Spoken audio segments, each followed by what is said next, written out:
your entire philosophy, like of being able to afford anything but not everything. I'm really curious what that means, but also at what point in your life you developed that and where it came from. Yeah. So, so first of all, thank you for having me on the show. In terms of the philosophy of you can afford anything but not everything, it came from when I was in my early 20s, straight out of college. Well, let me take it back a little bit. When I was in college, I really wanted to study abroad, but those programs were prohibitively expensive, $15 to $20,000 for one semester, and which there was absolutely no way that I was going to be able to do that. And so I thought about it, and I realized I don't actually want to study. I just want to go abroad. Mm, And so I realized if I graduated from college, worked for a couple of years, saved up some money, I could then quit my job and spend 6 months or a year overseas. And so I did exactly that. I, straight out of college, took a job at a newspaper. I was a print newspaper reporter for a period of 3 years. During those 3 years, I saved on average around $800 per month after good. tax. So over the span of 3 years, that came to $25,000. And then once I had $25,000, I quit my job and bought a one-way ticket to Egypt and then just lived out of a backpack and I ended up just living out of a backpack for the next 27 months. And at the time, I had so many friends who said, I would love to do something like that, but I can't afford it. That was the constant refrain over and over and over. I'd love to travel, but I can't afford it. And yet these were friends who they lived in apartments with stainless steel appliances. They drove cars that were less than 10 years old, newer than 10 years old. They would go to the bars and spend $14 on one cocktail, you know? Um, $14 for one single drink, and that's not even including tax and tip, right? And I was like looking at that lifestyle and going, "Wait, I don't do any of that." Um, and I at the 3 years that I spent at the newspaper, my starting salary, and you'll have to, well, adjust this for inflation, but in 2005, which was the year I graduated from college, I had a starting salary of 21,000. If you adjust that for inflation, I think that's around maybe 28, 29, $30,000 in today's Mm, dollars. Let's just say it's 30,000, right? So imagine a starting salary of 30,000 a year in today's dollars. And then at the time that I quit my job, which was in 2008, my ending salary was at the time $31,000. Again, if you adjust it for inflation, I don't know exactly what that number is. Let's say it's about $40,000 in today's dollars. mm, So imagine in today's dollars making between $30 to $40,000 a year, right? It's it's not a big salary, and yet even at that level of pay, I was able to save $800 a month. Which, okay, adjust that for inflation. That's what, $1,200 a month in today's dollars, right? And yeah. that doesn't even. It's a lot of money relative to my salary, but even that is not a lot of money relative to the goal of let me quit my job and be unemployed for the next 2 years. Hmm. But just doing that like slowly, steadily, consistently over the span of 3 years, that's what got me to be able to take that trip. And so that was really where the philosophy of you can afford anything but not everything came from. You know, you in order to do that, like, I couldn't live in the type of apartments that my friends were living in or drive that type of car or, you know, spend $50 at the bars every weekend. But I mean, think about that. Imagine if let's say you spend $100 at the bars every weekend, that's $5,200 a year. Yeah. Boom. Great. There's $5,200 right there. Hmm. That, I mean, just what you're talking about with the adjusted salaries, 30 to 40,000. What is it? Most of the, like 80% of the American population doesn't have $1,000 in savings right now. And you were able to put that adjusted Right. into your bank account and savings each week. What were some Each things each that you month. were doing, or excuse me, each month? Yes. What's some things that you were doing that, I mean, I know you didn't have, the newer car and the newer apartments and things like that, but were you Mhm. living with roommates? Were you like eating budget meals? Like what were your strategies to do that at that time? Oh, And yeah, yeah. I think you were in Were you in Colorado as well? Yeah, I was in Boulder, Colorado. Yeah, well, I'm in Yeah. Colorado Oh, right now, so nice. I'm. It's not a cheap place to live. I don't know. Yeah. Maybe in 2005 was a little bit more affordable, but it's not a cheap place. Yeah. So, Yeah, yeah. No, Colorado has always been an expensive. What part of Colorado are you in? we're my wife's going to medical school at CU, so we're kind of in the downtown area. So the Oh, most nice. expensive Y- spot. Yeah, yeah. That was where I went to college. Oh, Was amazing. CU. Yeah, I went to CU Boulder. Um, so yeah, so all of the above. I lived with a bunch of roommates. Lived with a ton of roommates. We had a really, really cheap place, like just tiny, tiny little place. Hmm. I'm trying to remember what my rent was. I don't remember, but it was like, we had a lot of roommates crammed in there. Really? Let's see, my car was $400. I tell people that and they were like, "You mean it was 400 a month?" I'm like, "No, no, no. The car was $400." It was a 23-year-old Toyota Corolla.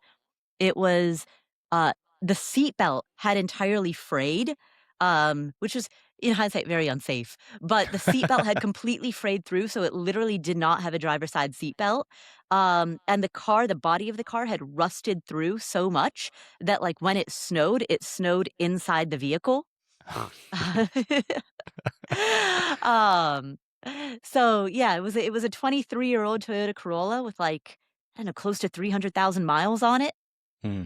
Um, let's see, and whenever it would break down, I had a neighbor who was a mechanic, and so I would, like, make him food in exchange for him, like, fixing the car. That's So amazing. yeah.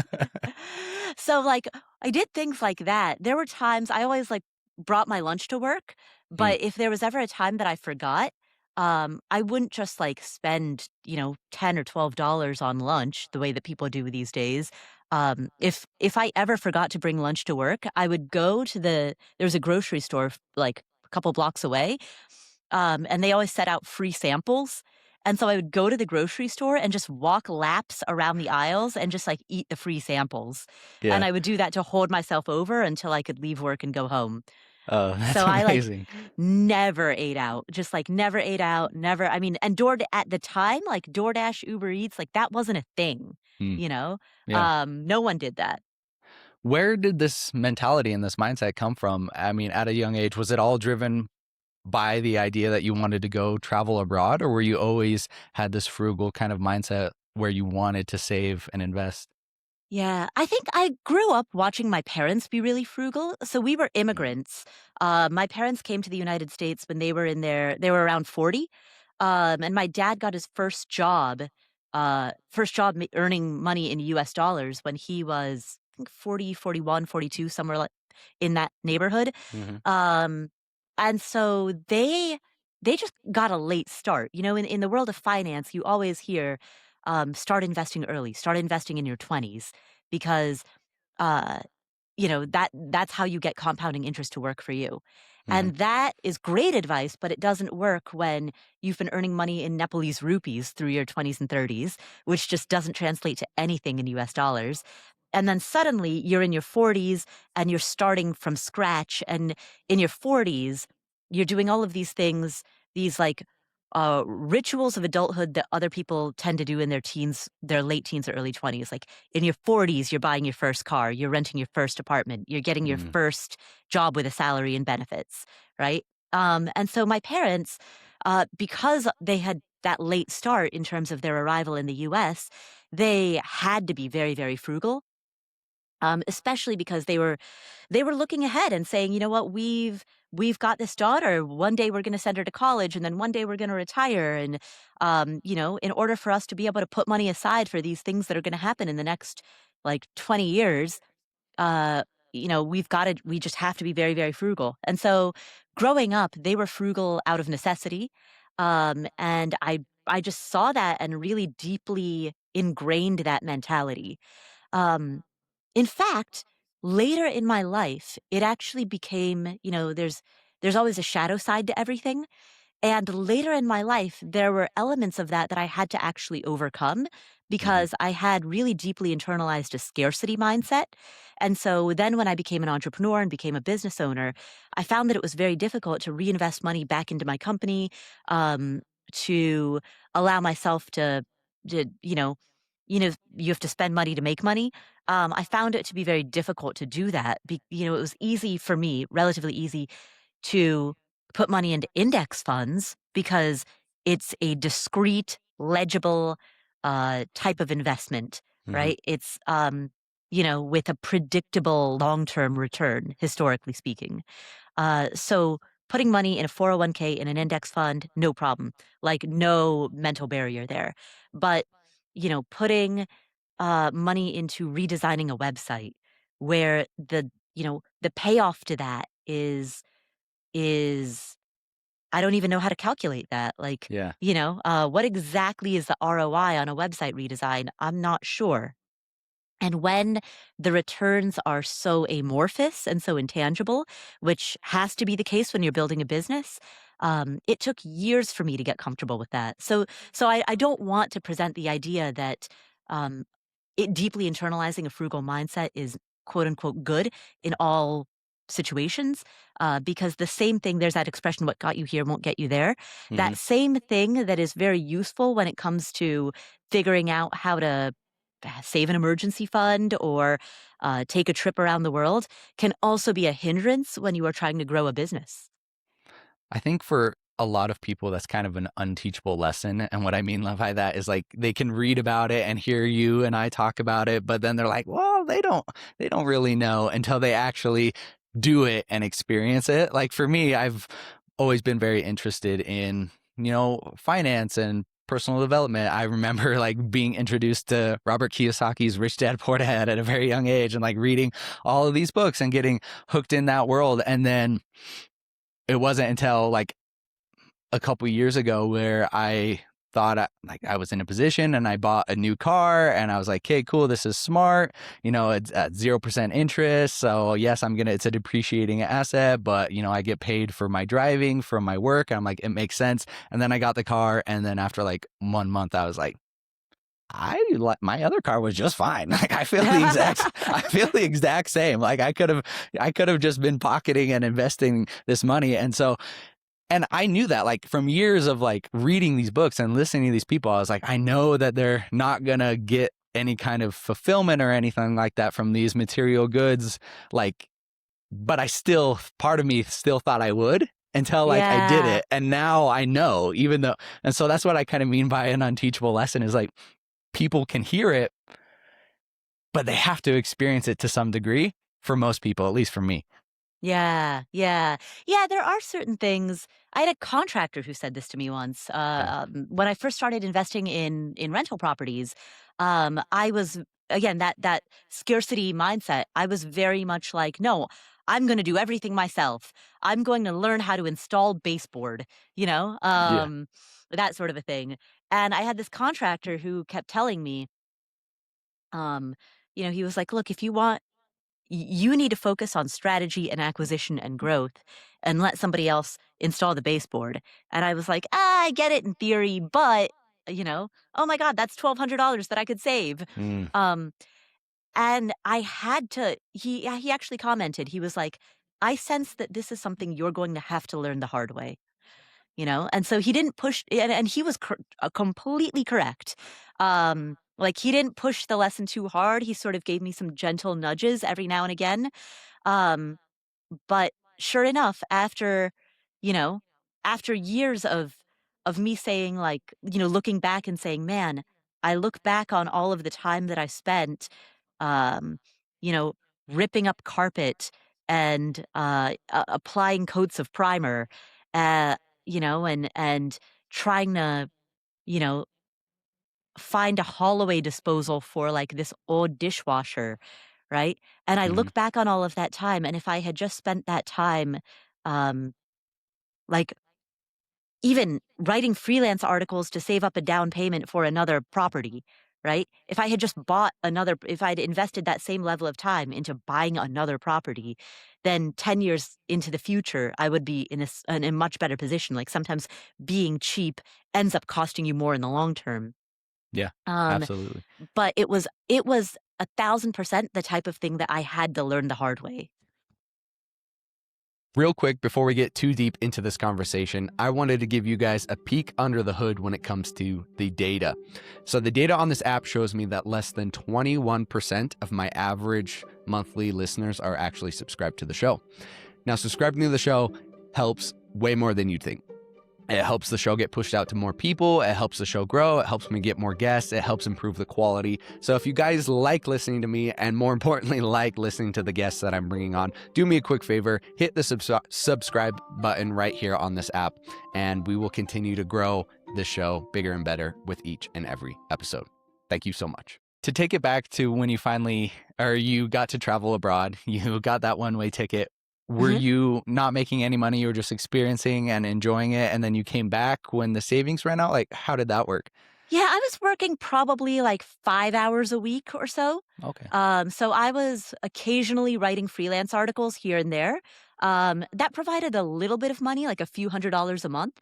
But more importantly, and more to the point of why I was doing it, I wanted to keep my skills current. I wanted to keep my contacts fresh. Like I wanted to maintain my relationship with editors so that they would continue to give me assignments.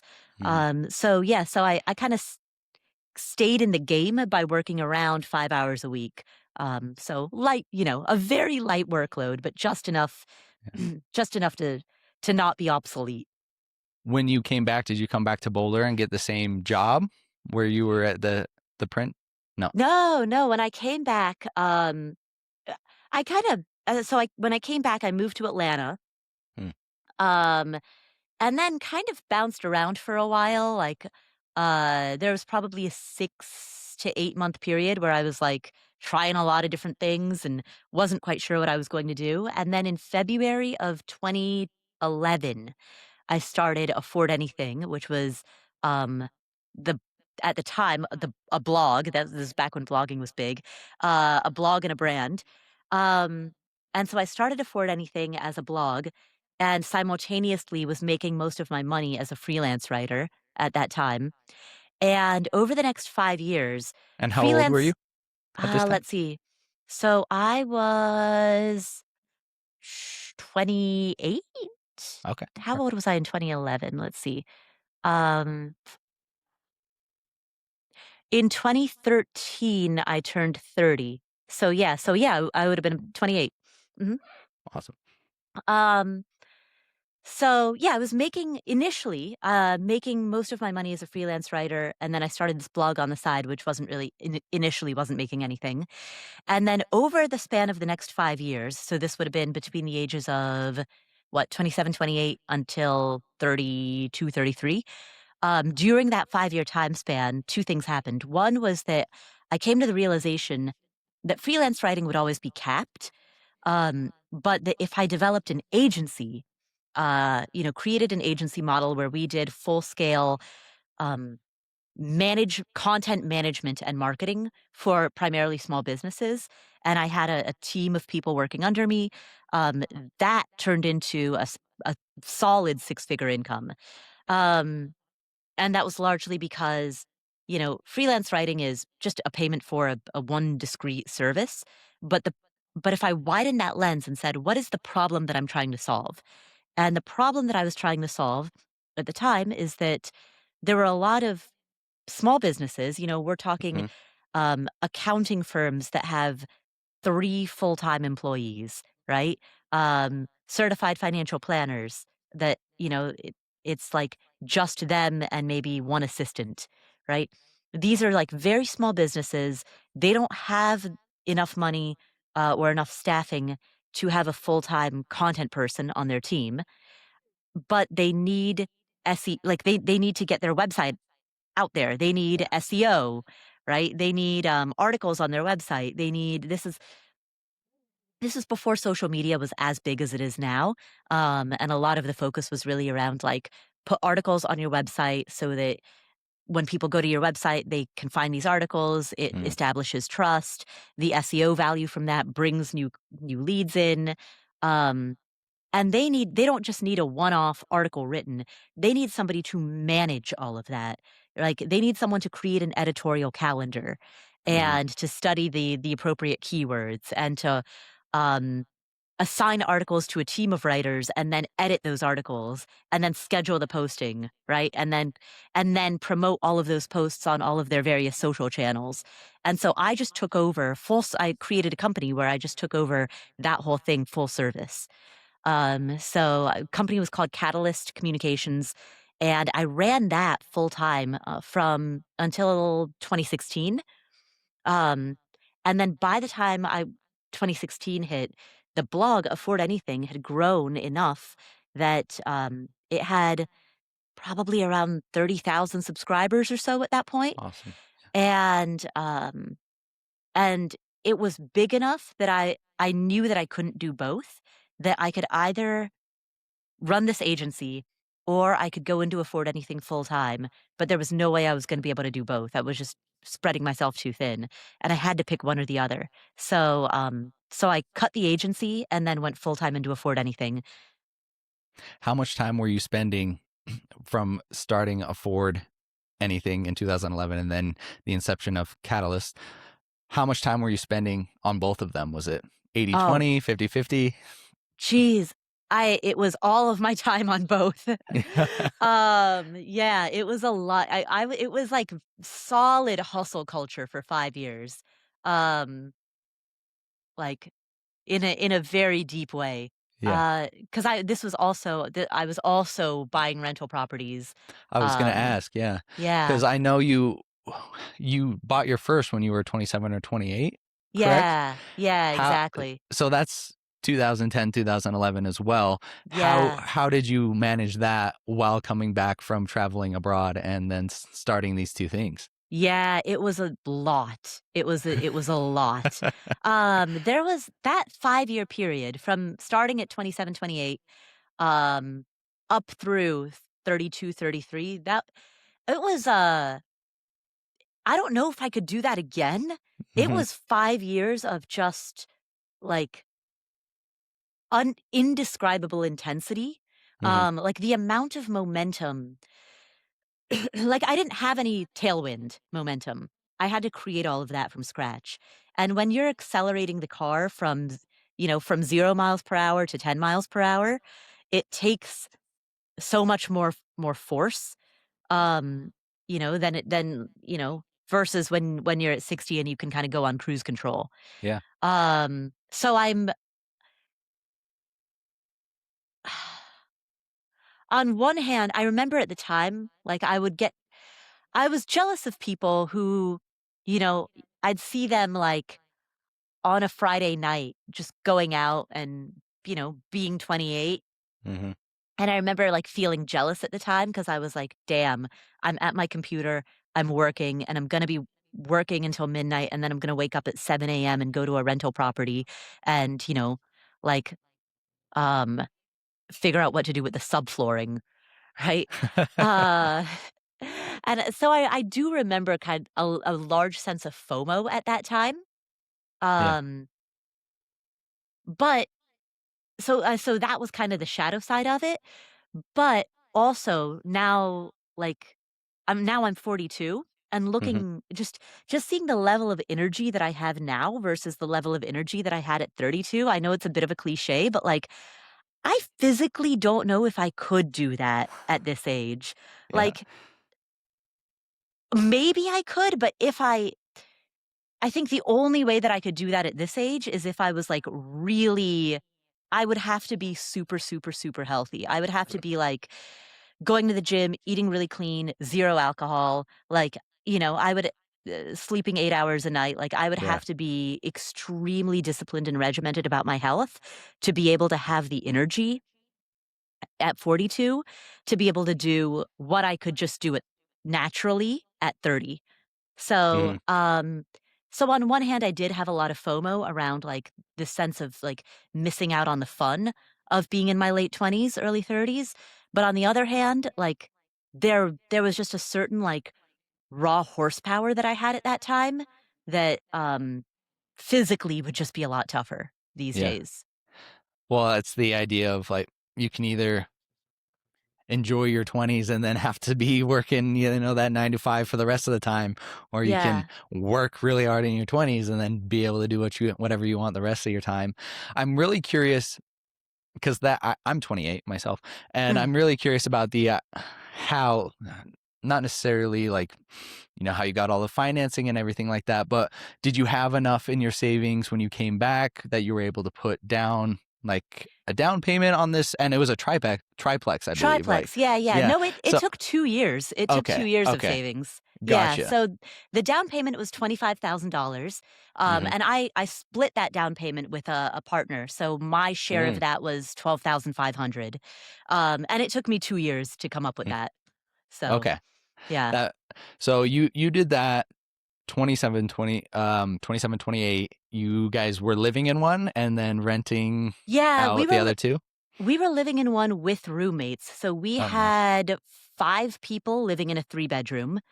And so that was us with our roommates, and then we were also renting out the other 2 units as well. Okay. And then we were self-managing all of it and then doing all of the repairs and maintenance ourselves.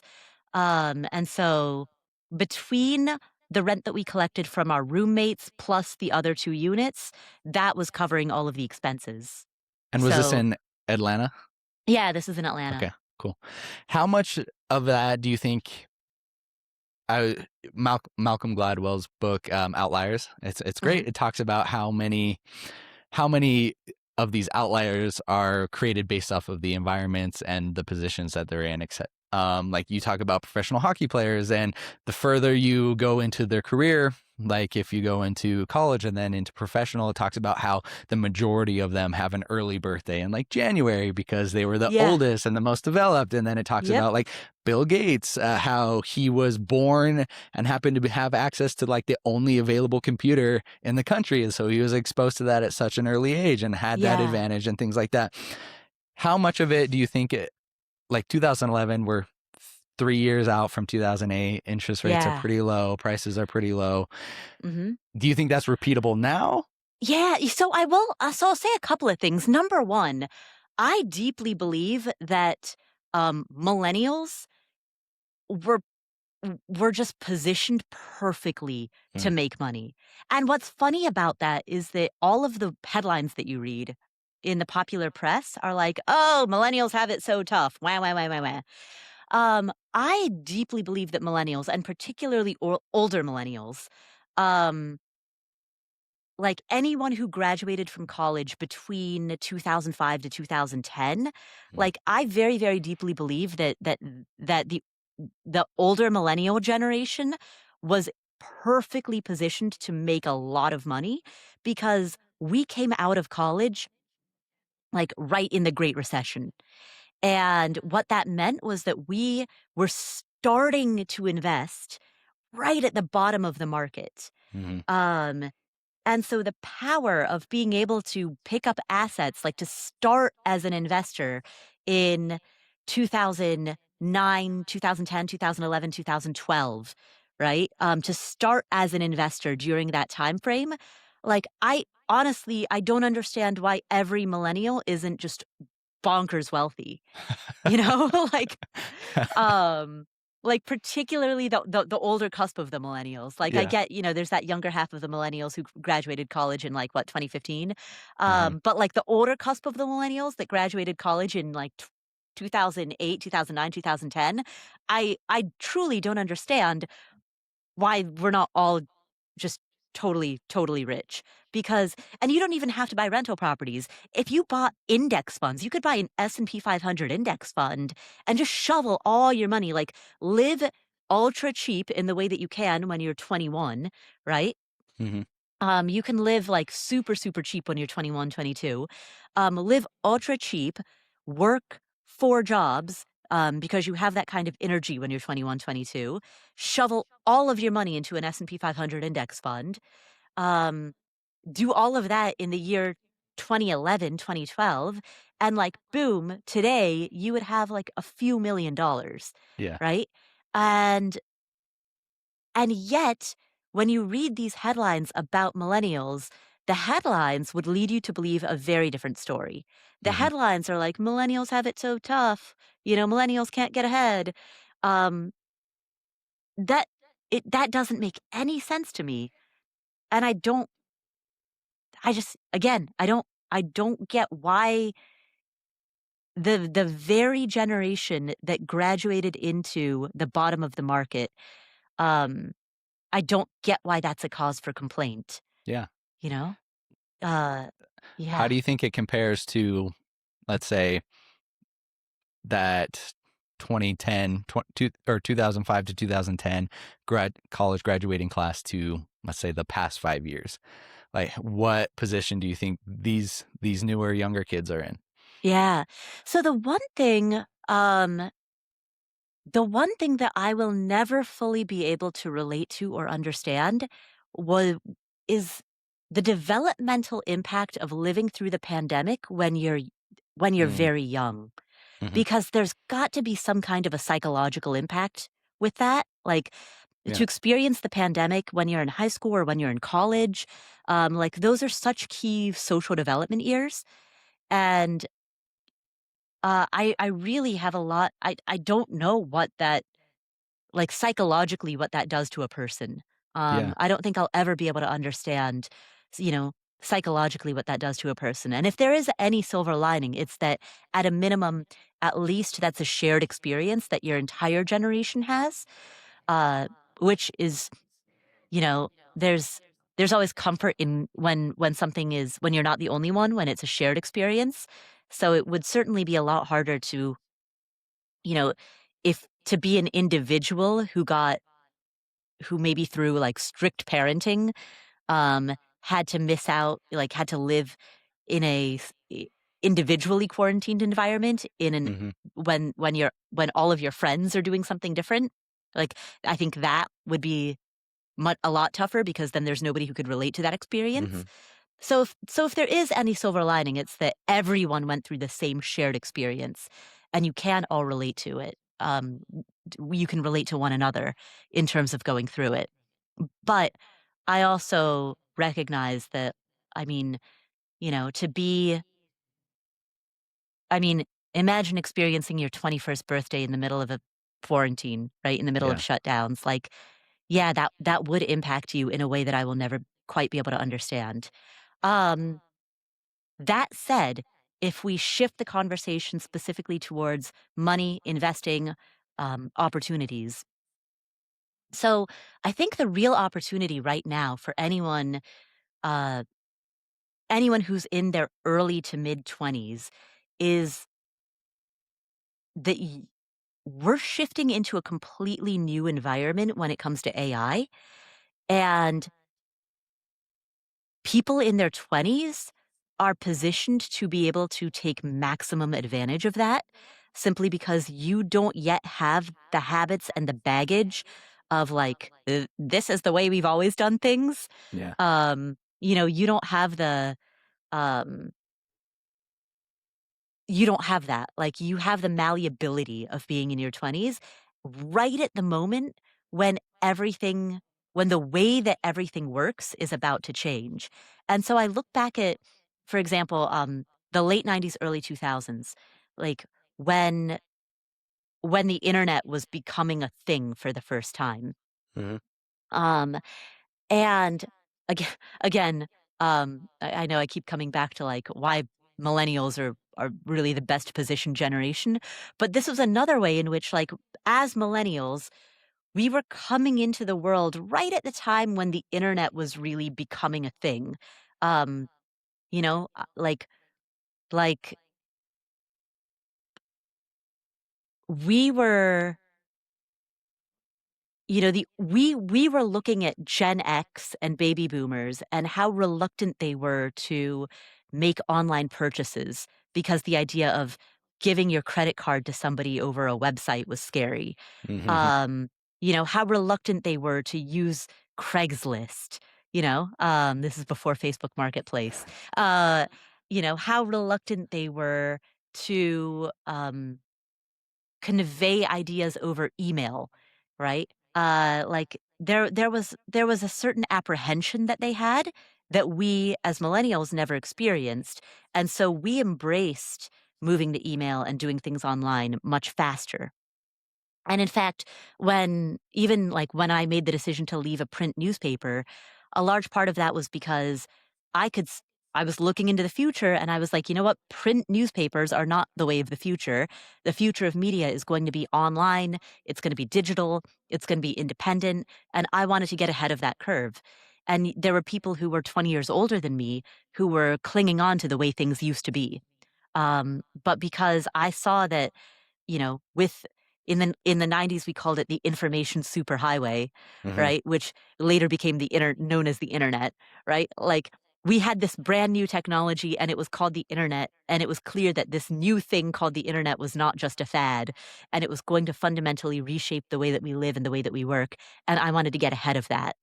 Um, Even my decision to, like, in 2008, travel, live out of a backpack, and work remotely, even if it was only 5 hours a week, I was working remotely from overseas, Hmm. and at the time, that was a brand new idea. Like, no one I mean, remote work was, like, not a thing. You didn't even call it remote work at the time, you called it telecommuting, um, and telecommuting was, like, so rare and so unheard of, and the notion that you could be um, in Egypt and file stories for a news magazine that was based out of, San Diego, like, it was unheard of. And it was not so but it was something that I was willing to do because I wasn't shackled to the way things used to be, Hmm. because of the fact that I was in my 20s. And so I think that that's really the advantage that people who are in their 20s today have. Like, you're not shackled to the way things used to be. And so with the advent of AI, which is going to be, I think, an even bigger game changer than the internet, you're the best poised to be able to figure out what new opportunities that creates Yeah. and then get ahead of that. If you're one of those people that watches podcasts and doesn't just listen, you've probably noticed this sauna right behind me in each and every one of my episodes. That is my Heavenly Heat Eco Sauna, and it is seriously the best. It's not just there for decoration. I use it each and every day. Heavenly Heat makes some of the cleanest saunas on the market. They are ultra low EMF, no glues, no dyes, no plywood. It's all 100% hemlock, and they are extremely easy and high quality to assemble. And my favorite thing, they don't require any electrical or wiring. All you have to do is plug it into an outlet and it starts working immediately.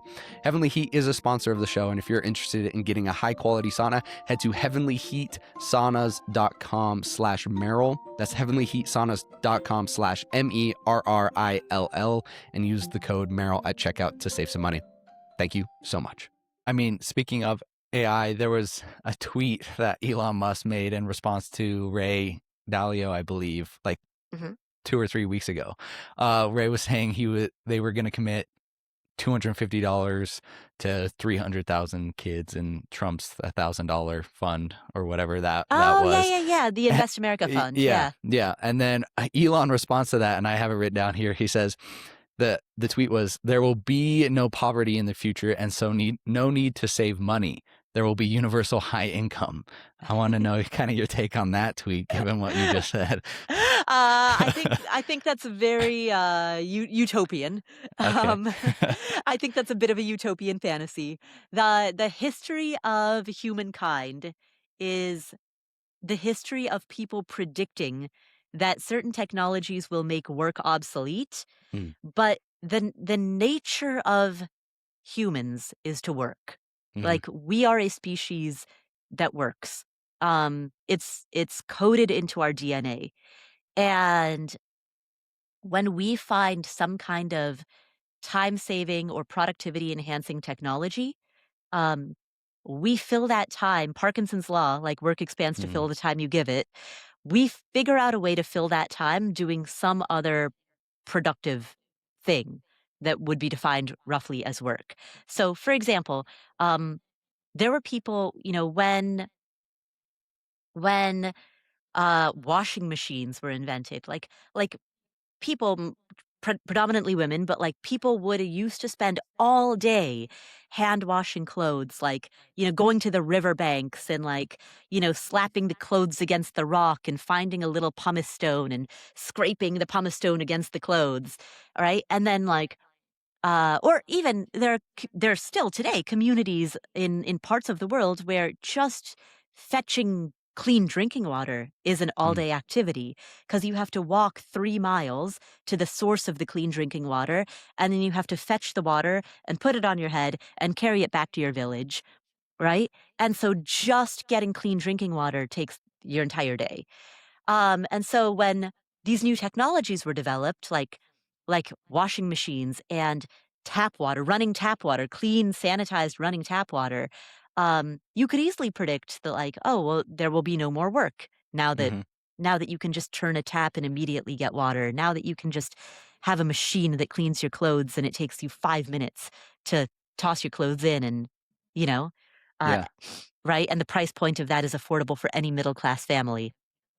Um, there will be no more work now that you no longer have to care for a horse in order to have transportation to go from point A to point B, right? You don't Mhm. need a horse stable and horse training, and you just have a car that does Mm. it for you, right? And that Yeah. car has many horsepower, not just one, right? So there have been throughout history all of these time-saving technologies, but we have managed to figure out new jobs that never existed, that now we use to fill our time.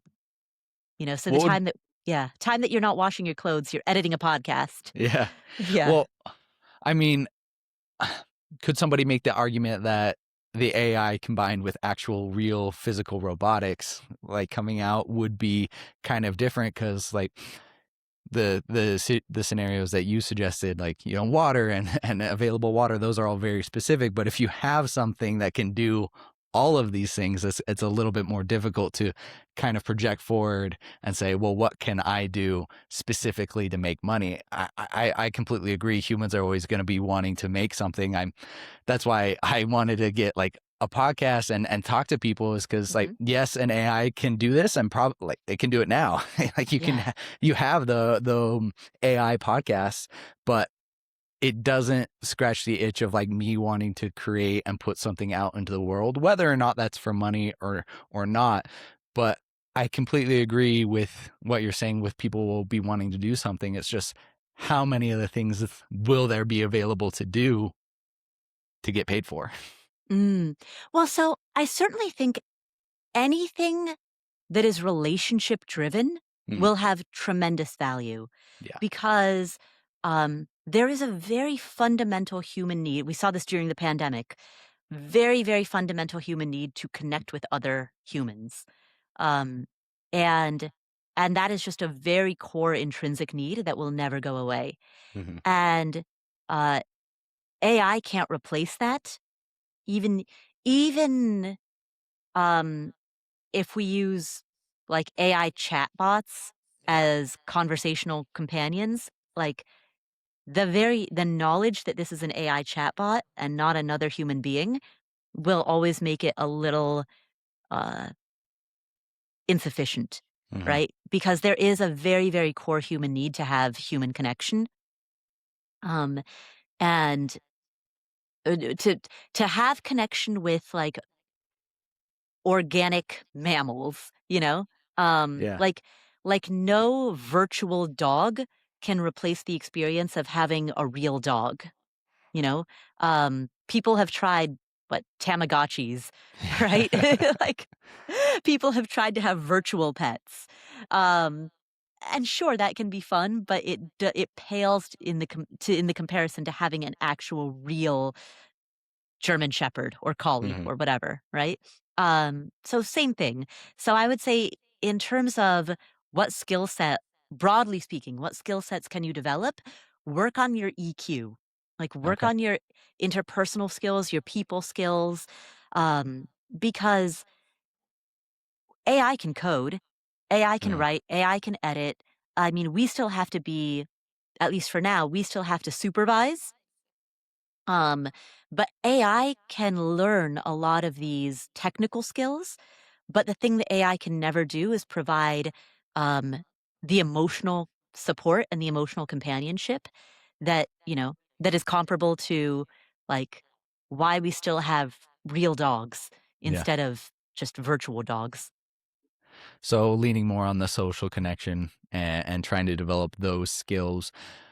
What also, so let's say that's a great somebody 18 to 30, like those are the things you need to work on. You need to start developing your personal skills and your social skills a little bit better, and then you also need to learn how to utilize AI. What would be the things that they should be doing to best set themselves up for success with AI? Like just exposing themselves to it each day, like using Claude or using ChatGPT or things like that? Or how would you suggest I would they? get, yeah, I would get very, very, very narrow, Okay. because oftentimes the the developments, like the innovation that you can make, um, happens inside of an extremely narrow domain. Hmm. And so the more niche you can go, the more that you'll be able to recognize ways that you can use AI or technology in general to innovate inside of that niche. For example, um, there's there's a guy that I hire. I have a pet turtle.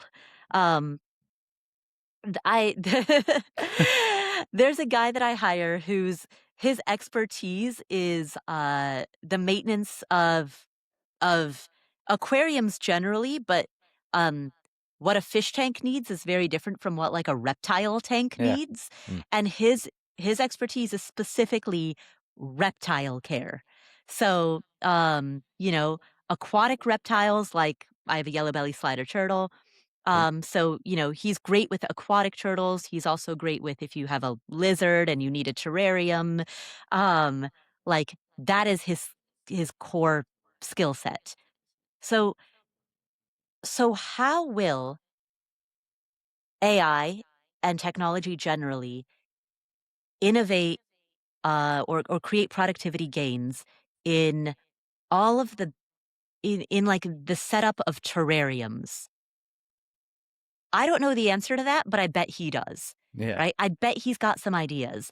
Because if you look at what it takes to set up and terrariums are complicated. And again, if you've got like a an aquatic, a fully aquatic animal versus a semi-aquatic animal versus a predominantly land-based reptile, I mean, the needs are so different, and um, they've got very stringent requirements in terms of the level of heat that they need and the calcium intake that they need and it's like it's actually really complicated to care for reptiles. Yep. Um, and very it's time intensive, it's labor intensive. There have got to be a bajillion ways that you can make that more efficient, you know? And Hmm. if you niche down into a field that is as narrow as that, that's where I bet you could figure out how to innovate, like, where can you innovate within that space? Where can you find efficiencies that don't exist yet within that solve the specific problem set of how to adequately provide UVB light for for a like lizard. Hmm. Yeah.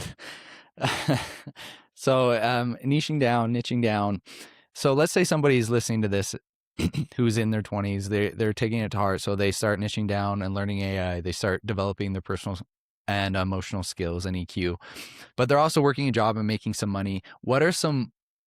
What would be the way that you recommend they use this money to start building wealth? Would that be putting it into those index funds? Would that be putting it into crypto? Would that be saving for a down payment on a triplex? How would you suggest they utilize the money that they're making now?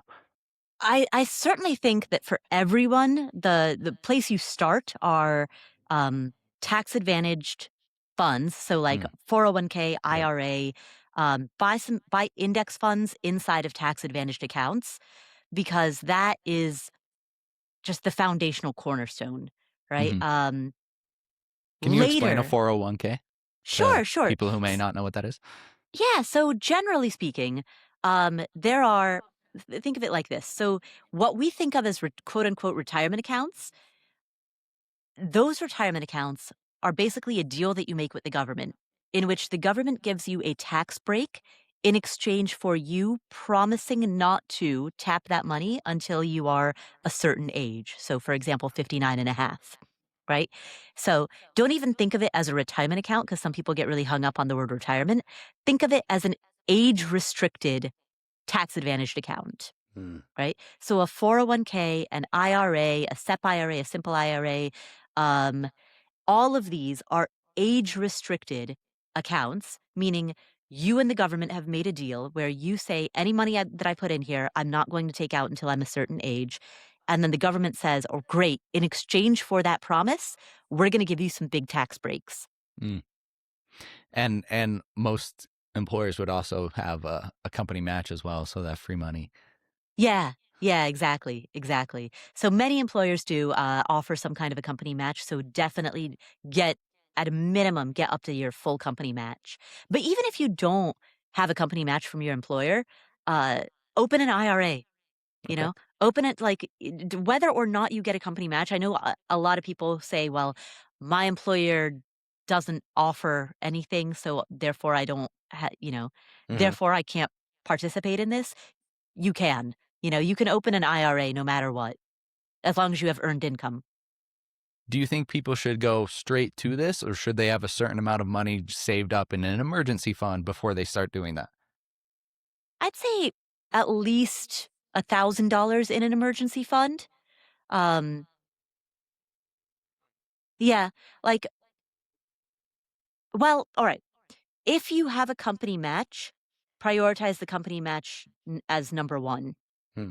Um, even before you have an emergency fund, company match is Interesting. number one because otherwise, like and that's not even free money. That is your compensation for the work that you've Yeah, done that you are not collecting. that's a good way to think of it. Yeah, exactly. So, you need to that's compensation that you've earned. You know, Hmm. get the paycheck that you've earned, right? So that's number one, get your company match. Um, Beyond that, then save $1,000 into an emergency fund. And then after that, I would go back and I would make sure that you're putting at least 10% of what you make into into index funds that are purchased inside of tax advantaged accounts. What would be some examples of some good index funds? I mean, you could start with the basics. You could start with just a total US stock market index fund. That means that you have a share of everything in the entire US economy. So you're not picking and choosing winners or losers. You're not saying, oh, I think Coca-Cola is going to do well or Nvidia is going to do well. Like you're not making any of those decisions. You are just getting a broad sample of everything in the US economy, and you will do as well or as poorly as the overall economy. When let's say they have this opened as in a 401k, or whether they went to Robinhood or Fidelity or whatever they're using, what would be some ticker symbols that they should search to find these and purchase these index You funds? could use VTSAX or Hmm. VTI. VTSAX is the index fund version. VTI is the ETF version. Um, Either of those would work. You could also do for Schwab. I think it's SW. What is it? Let me check. Uh, Schwab Total Stock Market Index is SWTSX. Mm. So you could use that. I think Fidelity. yeah, I think Fidelity what is it, VOO for? Uh, Fidelity's the index fund is VSKAX for their Okay. total market index. But then Fidelity total stock market ETF would be, oh, interesting. Fidelity does not have an ETF that mirrors VSKAX. Hmm. Let's see. Would have Schwab total market ETF. Does Schwab have a total market ETF? I think with Schwab and Fidelity, you might have to go index fund. Hmm. I can, oh, no, just kidding. Schwab Total Stock Market, SCHB. Okay. What would be the difference? But like, is there any benefit to choosing one over the other on all of these? I mean, there are some people who would argue that yes, there's a minor tax, but I mean, that's so in the weeds that if you're a Okay. beginner, don't even worry about it. Don't even worry about it. Yeah, yeah. You often hear people say they should establish that emergency fund first, maybe 3 to 6 months of savings or whatever before they start to invest. And the argument behind that is like, if you have something come up, you don't want to have to tap into those money that you've put away and invested because you can't cover whatever you need to cover. What do you say to that? I'd say if if you've put money into a tax advantaged account, you are not going to tap it because Yeah, tapping it is going to incur lots of penalties, lots of interest. It's just the penalties for tapping it are so onerous that you're not going to. So that money will be locked away. Um, and what that means is that if something comes up, you'll figure it out. you find a way. Yeah. Yeah, exactly. Versus, if you save an emergency fund, I know people who tap their quote unquote emergency fund be- because they've planned poorly. Like people, there are people who say, "Oh, I live in Wisconsin and it's the winter and my heating bills have gone up. I need to pull from my emergency fund for that." You know that your heating bill is going to go up in the winter, right? Yeah. That's not an emergency. That's a seasonal change in your bills. And so the behavioral risk is that if you've got that money that's sitting there and it's available, then you'll just keep infinitely tapping it because everything will feel like an emergency. How do you feel about that's another good way to think of it. It's like it forces you to act more responsibly and pay yourself first and put those things aside. You listen to people like Dave Ramsey who are so anti credit card. I pay only with credit cards. I've got like Mhm. 15 because I love it. I got a great credit score. It lets me travel and fly for free. So I have all my credit cards on auto pay and I reap the benefit of the points. And I think it's fantastic. Do you have a specific way that you lean on those? Yeah, if and this is one of those areas where your own past behavior is the best indicator of what you're going to do in the future. If you have a history of racking up credit card debt, then don't do it. Hmm. But if you have a history of paying off your cards in full every month, then awesome, use them for the rewards and the points. Awesome. Well, Paula, I know you got to get going, and I really appreciate you taking the time to come chat with me. I do have a tradition on this podcast where I end with two questions. The first being, who do you think I should speak to next and why? And then the second is based off of a Ralph Waldo Emerson quote. If you encounter a person of rare intellect, you should ask them what books they read. What would be a book you Mm. recommend? Oh, so I just finished a book called The Invincible Brain. I'm looking at it right Hmm, now. The Invincible Brain by Dr. Majid Fatuhi. okay. Um, it's a great book on brain health. Okay. Um, how do you keep your brain sharp? Uh, you know, for, how do you keep your brain sharp throughout your life? Because that Yeah. is your number one tool. So it's a fantastic book on that. For anybody who's an entrepreneur or who's running a business, I've recently read so I listened to the audiobook of Who Not How, Hmm, which is a book. The central thesis is inside of your business, don't ask how to do something, ask who can do this thing. So Who Not How lays out the philosophy of asking who not how.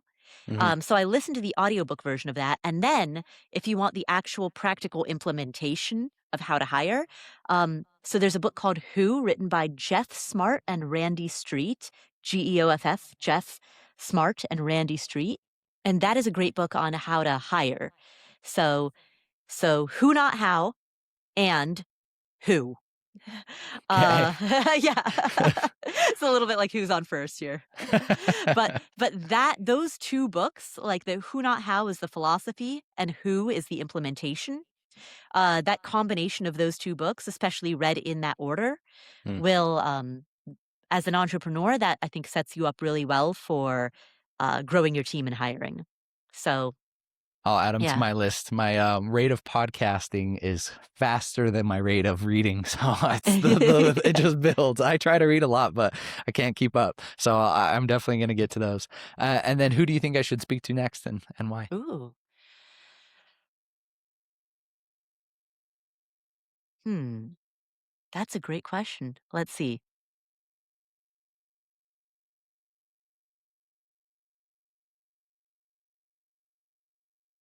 There's a guy, he's, at the Wall Street Journal, and he wrote a book on the crypto meme stock craze. Mm, What's his name? Jacob. Who is the guy? Oh, let me find his name. Wall Wall Street Journal reporter, um, wrote book on GameStop. yeah. Okay. The book is called The Revolution That Wasn't, and he's a Wall Street Journal columnist named Spencer Jacob. Spencer Jacob. Yeah, I'd love to talk Yeah. talk to him. And yeah, he really deeply covered the whole meme stock craze. Hmm. And so going back to what we were talking about earlier, if a lot of people who are listening to this, you know, you're young during the pandemic, and which meant that like one of your most like impressionable memories is like that moment of craziness with Yeah. GameStop, AMC, like the Reddit meme stock thing. Hmm. Um, like if you want to really unpack that, like unpack what happened and unpack why it happened and why then and what can we learn from it. And I mean, there are people who are in support groups these days because they lost so much money, and Hmm. so now there are support groups to deal with the fallout. Yeah. And I just think that particularly for anyone who was like young when that happened, and that was a very impressionable early memory of um you know, what can like, how we can all get caught up in a collective craze, I think that would be a really, very eye-opening, particularly for, like, Yeah. the anyone who's, like, 18 to 30. That'd be amazing. I remember when that was happening, and Robinhood, because everyone was on Robinhood, wouldn't let people trade or sell it, so Right. it was crazy. I was just kind of Yeah. watching from the sidelines. Well, Paula, again, thank you so much for your time. Where can people follow you? Where can they listen to your podcast, Afford Anything? Yeah, so I host a podcast called Afford Anything. You can find it on every major podcast player, Apple Podcasts, Spotify, Pandora, Stitcher, anywhere that you listen to podcasts, or we're also on YouTube, Hmm. youtube.com/affordanything.